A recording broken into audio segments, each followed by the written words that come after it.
కొమురమి ఆసిఫాబాద్ జిల్లా సిరిపూర్ మండల కేంద్రంలోని లోనవెల్లి గ్రామంలో ఉన్న జిల్లా పరిషత్ ఉన్నత పాఠశాలలో 34 సంవత్సరాల క్రితం 1981 నుంచి 1919 బ్యాచ్ వద్ద 10వ తరగతి విద్యను అభ్యసించిన విద్యార్థులు అందరూ కలిసి చదువుకున్న పాఠశాలలో పూర్వ విద్యార్థుల ఆత్మీయ సమ్మేళన కార్యక్రమాన్ని ఏర్పాటు చేసి వారి అనుభవాలను పంచుకున్నారు.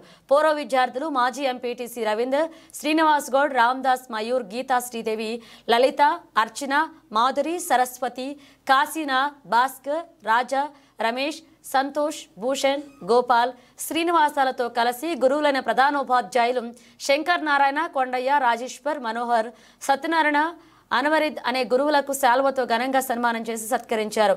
గురుదేవో భవ అంటూ పాదాభివందనం చేశారు. పూర్వ విద్యార్థులు మాట్లాడుతూ ఈరోజు మేము ఈ స్థాయిలో ఉన్నత విద్యను అభ్యసించి వివిధ రంగాల్లో ప్రభుత్వ ఉద్యోగాలలో స్థిరపడడానికి మా గురువులే కారణమన్నారు. అలాగే పాత తీపి జ్ఞాపకాలను గుర్తు తెచ్చుకుని ఆనందాలతో, ఆటపాటలతో, విందు వినోదాలతో వారి సంతోషాన్ని వ్యక్తం చేశారు. అలాగే లోనవెల్లి గ్రామానికి చెందిన శ్రియా భరతనాట్యంతో చూపరలను ఆకట్టుకుంది.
చెప్పండి సరిపోవండి. ఎందుకోసం అంటే తను ఎంత చక్కగా అభినయించిందో మనందరం చూస్తాం. ఒకసారి గ్రాండ్గా క్లాప్స్ ఇవ్వండి.